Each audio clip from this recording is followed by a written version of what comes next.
I want to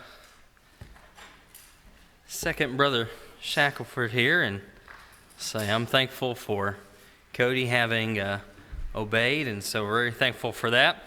Thankful for the example that Brother Mark and Drew have been for him. I'm very thankful for all those things. Also want to mention, and this I think you could ask Brother Mark this, but the Bible study that we go through is really easy, and it's very to the point, very simple, and anybody can study with anybody if you'll just take a minute and look at it. I'll be glad to sit down with you. That's one of my hopes, is that everybody in the congregation would sit down with me and learn how to do it. It's pretty self-explanatory, but we've had several here that have done it so far. And I only pick on Mark because Brother Mark was there also, and I think he also mentioned some things about the study and how simple it was. Be glad to sit down with you and teach you how to do that so that you can also study with others. It's very important. This is the Great Commission that has been given to all of us. It's not just to the apostles. That's not what it was. It's passed down generation and generation. In Matthew chapter 28, verses 18 through 20, and verse 20, it says, teaching them to observe all things whatsoever I've commanded you. And lo, I'm with you always, even to the end of the age. And so they had been told, they had been given the Great Commission, but they were told, hey, look, you're supposed to go and teach others to do this same thing. All right, we're going to get into the lesson here. We are in the back to school, the parents' edition this time. And I want to talk about some things that parents need to do in the school year. We talked last week about the kids. You know, we're all, in the swing of things now. And again, just like with last week, this doesn't mean that if you don't have kids in school and you're not a young parent that you just turn off right now, because there are so many principles in this that we all need to obey. But specifically, we're making some application here to those with school-age children. But what is the main problem that your kids will face in school? That's the question. I want to start off here. What is the main problem? We have some people that are in administrative positions in school, and so they could probably tell you some things. But oftentimes, when we look at what are some major problems, maybe we'll talk about curriculum. Curriculum, is that a problem? Most states have curriculums that push evolutionary theory. And sure, that is a problem.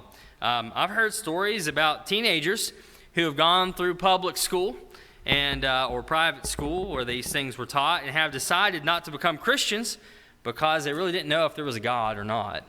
And so, evolution and that being taught in school is definitely a problem. But curriculum is not the biggest problem. It's not. Okay, what about this? Is it the teachers? I've known of places where small towns, I know that we were part of a small town once, and many of the teachers in the school system were brethren or just really good people, and you find that in a lot of places where you've got brethren that are teaching.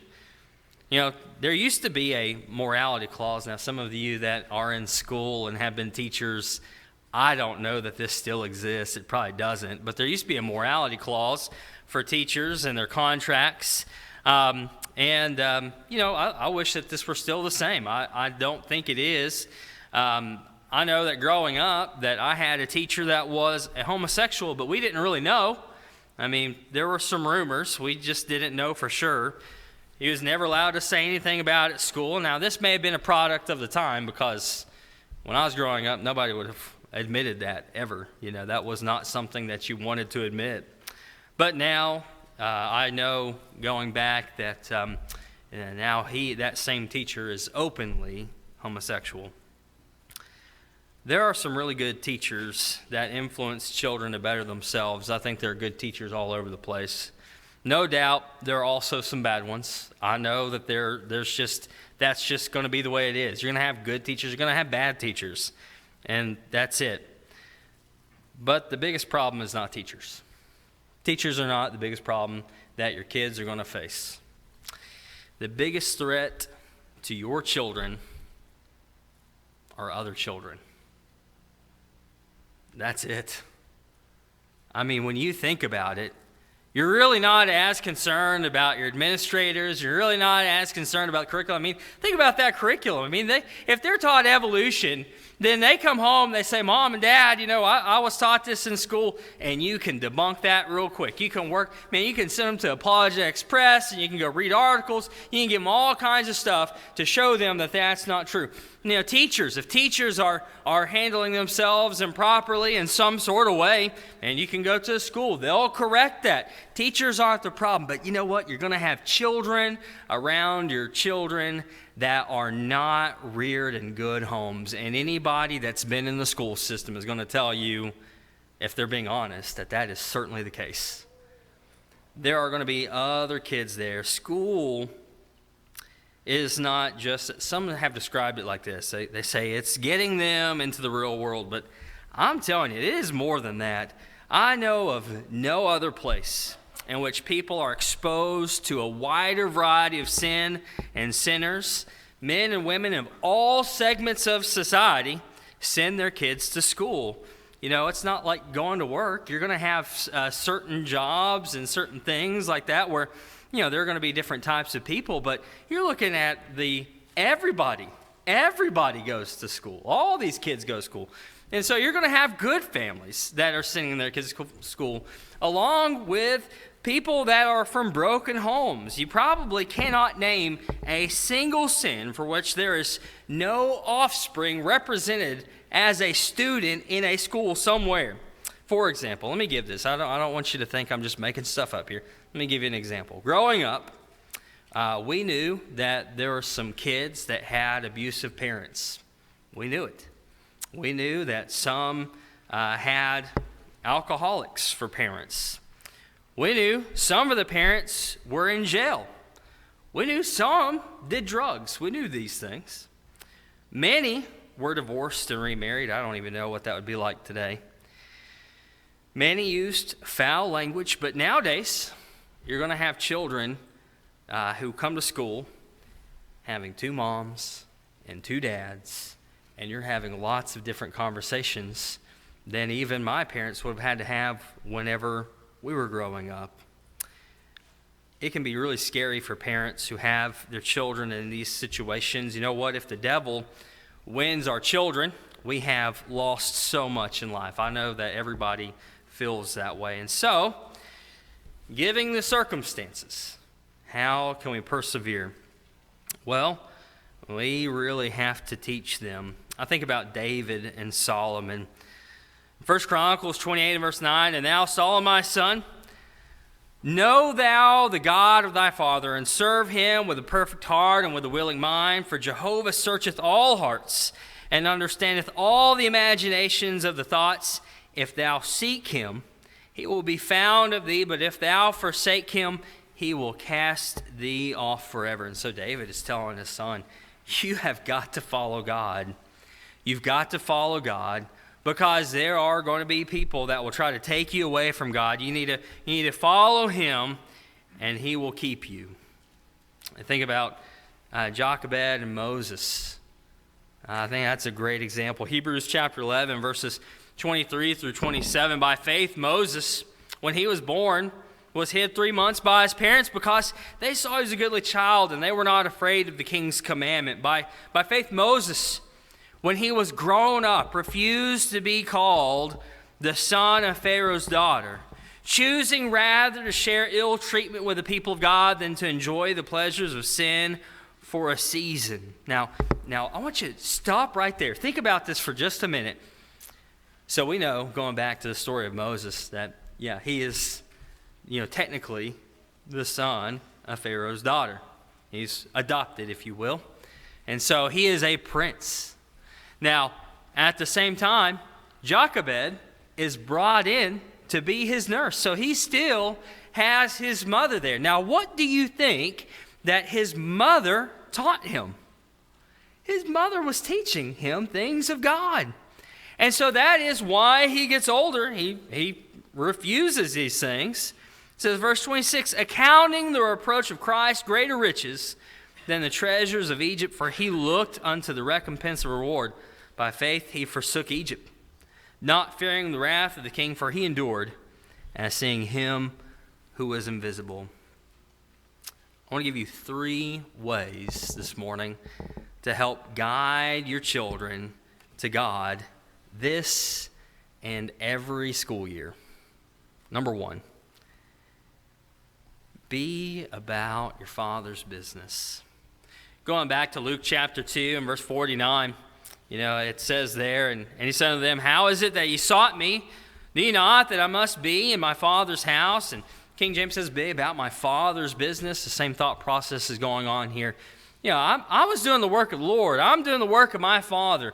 This is the same thing that we ought to be doing with our children. We should be putting the work of the Lord first all the time.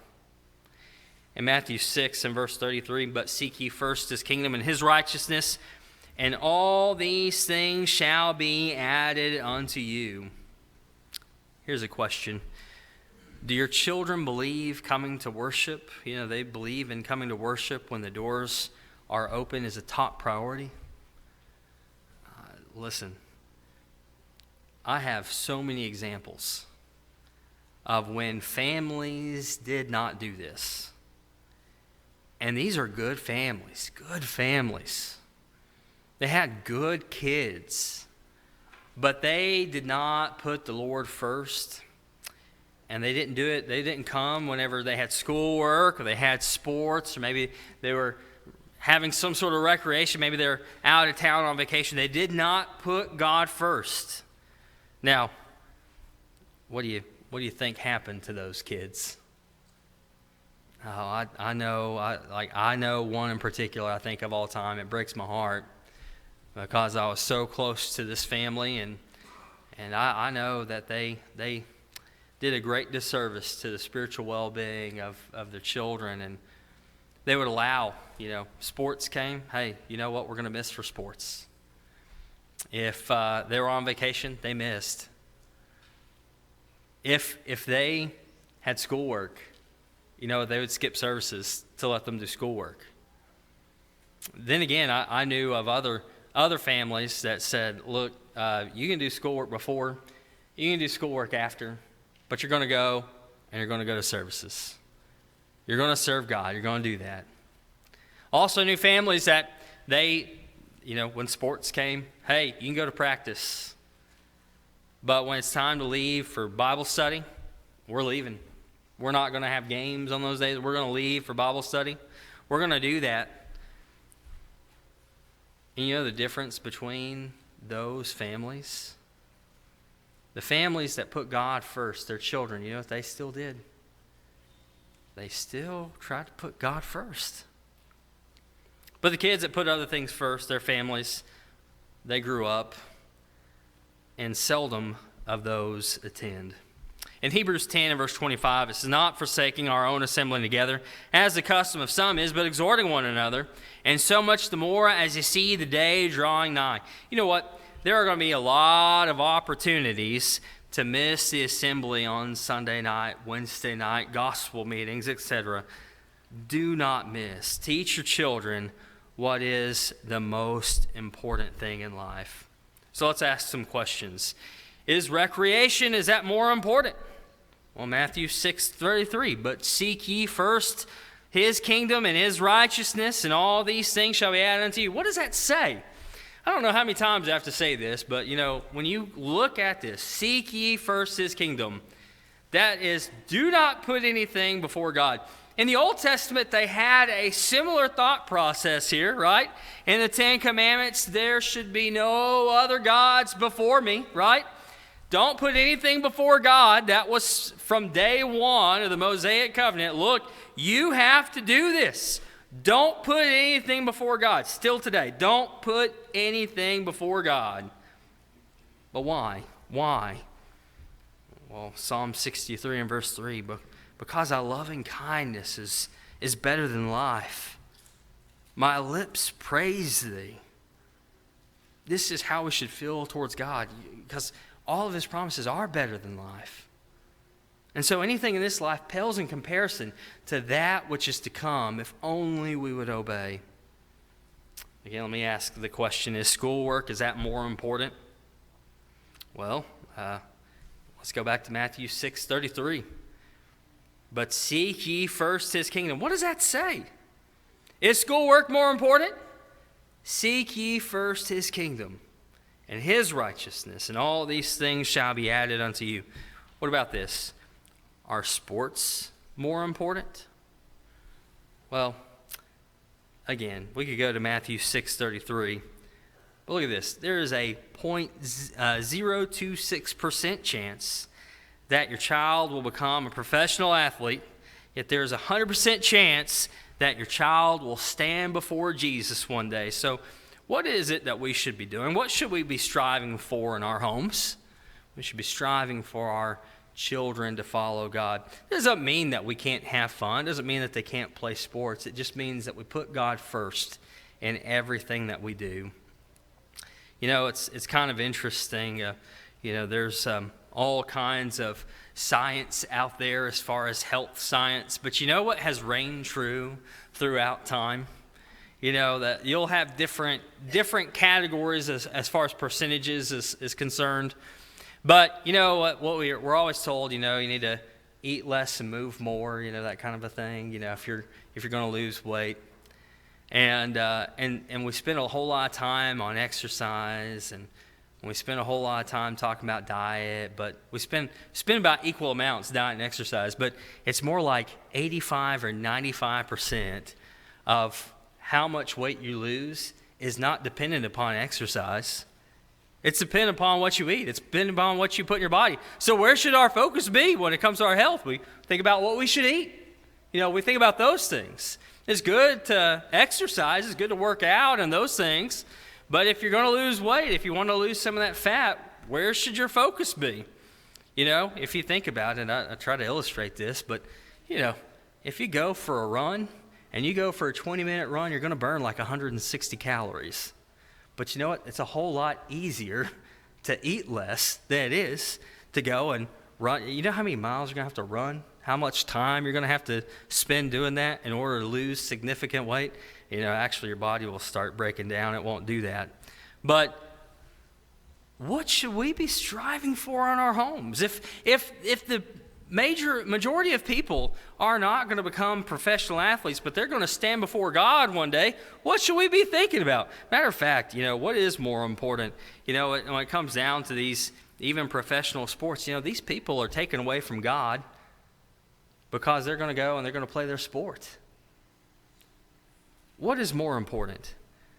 Well, keeping them involved in the church is more important than bring them to youth activities. Get them to services. Don't skip Bible class. When you're on vacation, show them it is important to put God first by attending a sound local congregation. All in all, parents need to teach their children to seek first the kingdom of God. I love this, but Gus Nichols said, I do not get up every Sunday morning and decide whether or not to go to church. I made that decision 50 years ago. When we become Christians, that's when we make that decision. Are we going to follow God? Okay, if we're following God, then we have no question as to what we're doing. All right, number next. We need to have a home free of conscious sin. That is sin that we're just completely aware of. This is the very first step in that, and that is parents need to be in charge in their home. Don't let the children determine what you're going to do in your home. You are the parent, they are the child, and make sure they remember that. Parents need to begin with giving, parents actually that begin with giving in to their children are going to end with giving up on their children. There are a lot of people that do that. But parents, sometimes when they talk about kids and sin, I've heard all these things. I remember hearing these things from friends of mine, their parents, when I was growing up. They'd say, well, all the kids are doing it. How am I going keep my kid from doing this thing? Well, when it comes to sin, you don't just let them do it. You don't just let them do it. I've heard of other people say, well, it's not a big deal. I've heard parents say this. I know you've heard this one. Well, I'd rather them do it here than off somewhere where I can't help them if they get in trouble. I've heard this with so many things, with drugs and alcohol. Oh, I'd rather them come over here and drink with their friends than to go off and do it somewhere else where I can't supervise. The problem is that they should know it's wrong to begin with. And you're not going to teach them that if you are allowing it.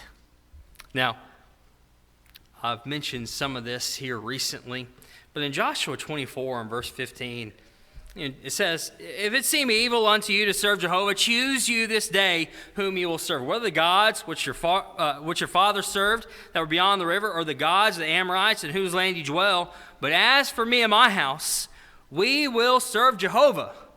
Now, some parents say, well, I can't make my kids do this. I can't make my kids serve God. I can't do this. And they give all these excuses here. But you know what?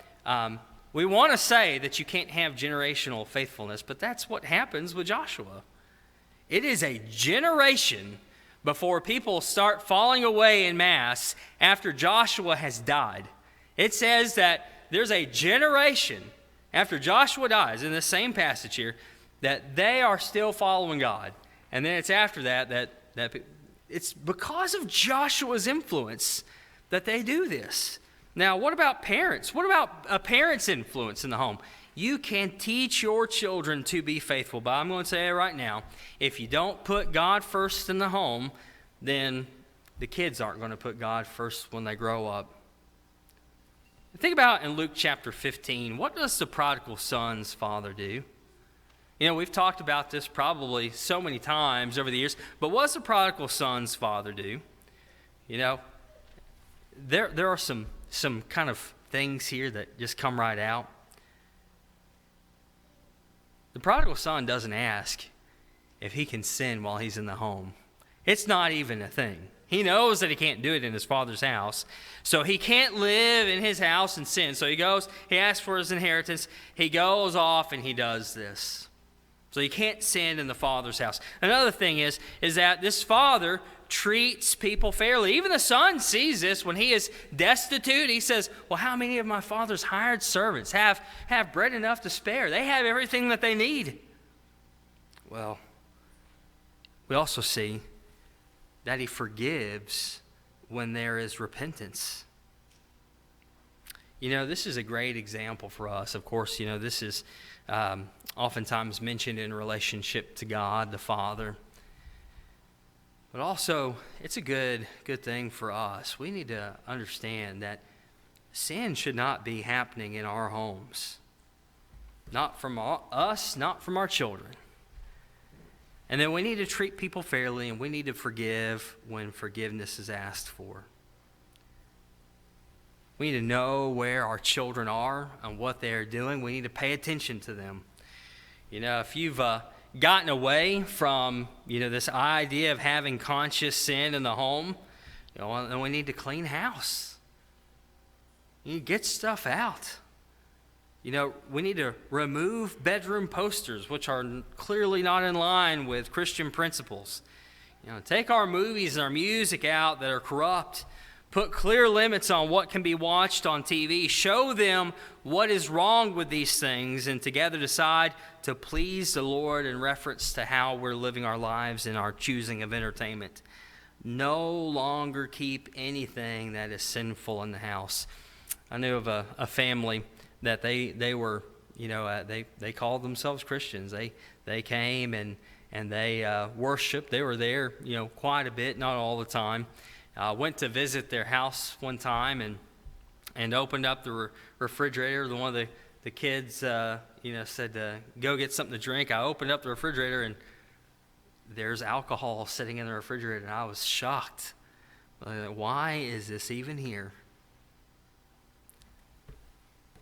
You know what? All that stuff needs to come out of the house. Don't have it.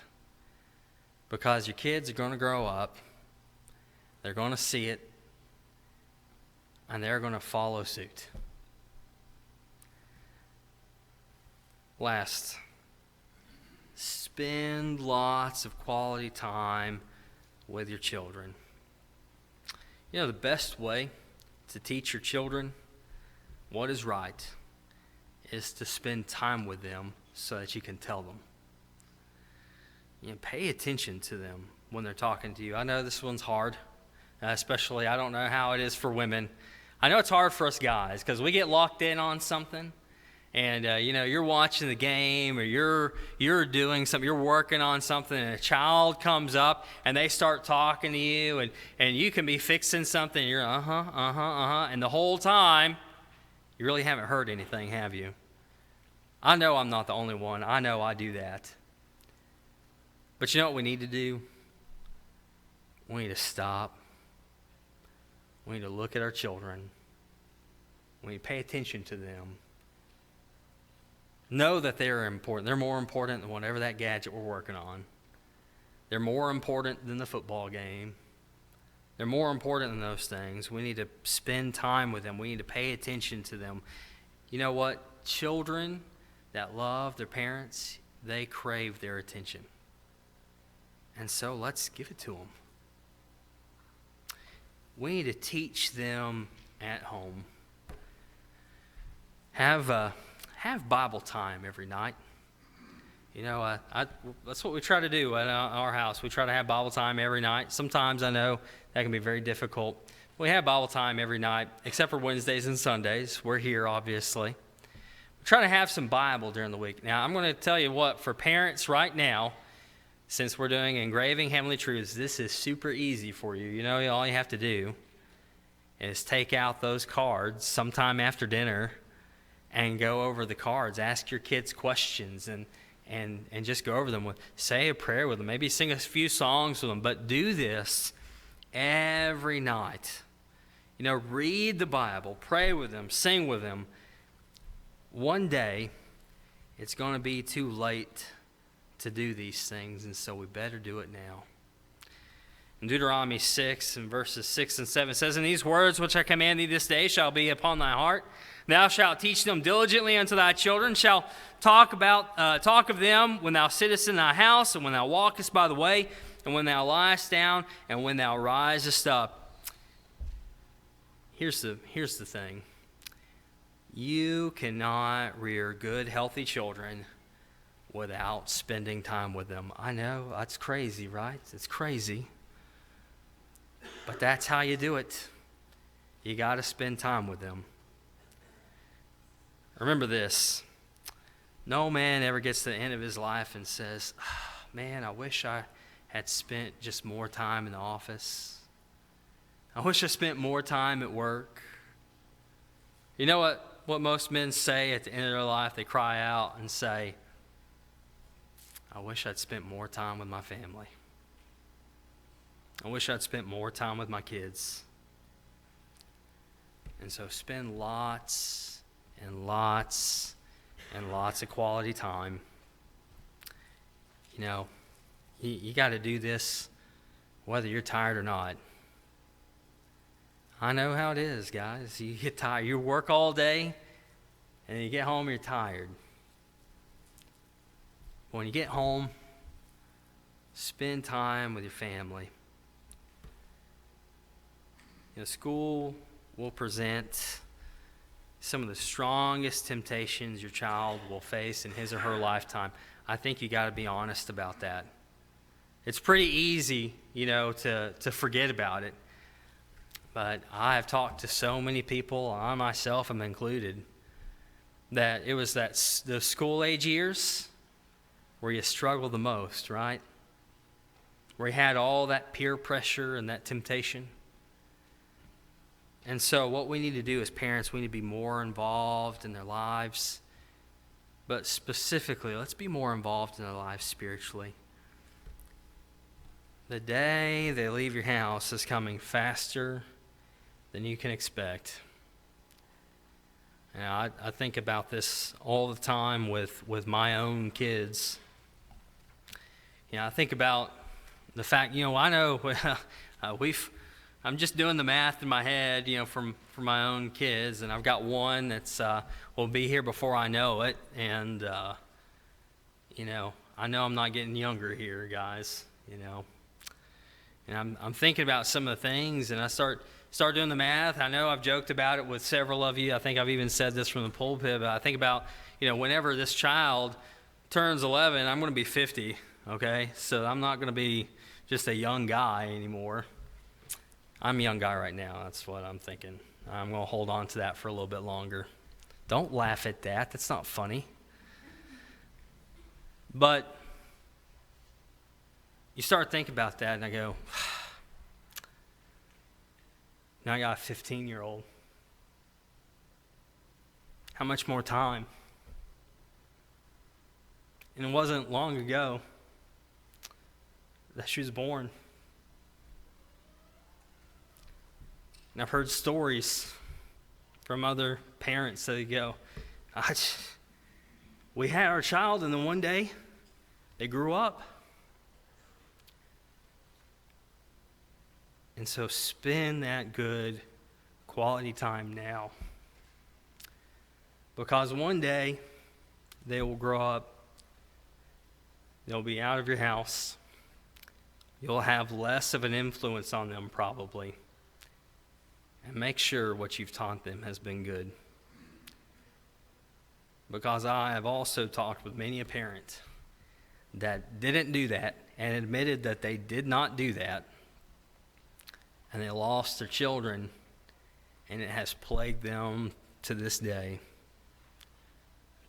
Now, I get it. I know that children have free will, and when they get out of the house, they may go astray, but let's not let them go astray because we led them there. They need to go astray because it's in spite of what we have taught. It's in spite of what we have shown in our example. It's in spite of any love that we've shown them. I'm telling you, Proverbs 22 and verse 6, train up a child in the way he should go.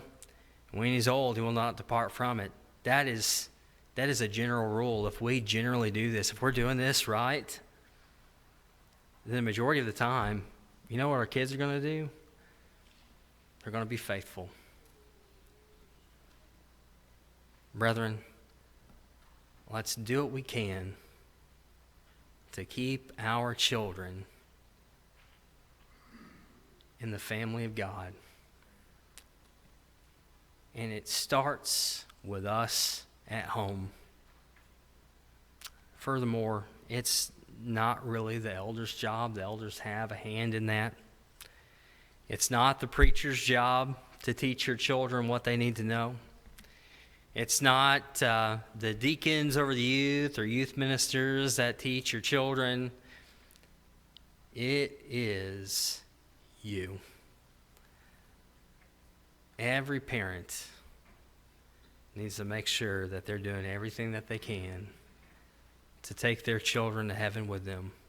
So the question I'll leave you now with is, are you doing that? If you're not, make things right. If you've not yet become a Christian, we'd love to study with you to help you hear, believe, repent, confess, and be baptized. If there's anybody here that needs to respond, please come as we stand and as we sing.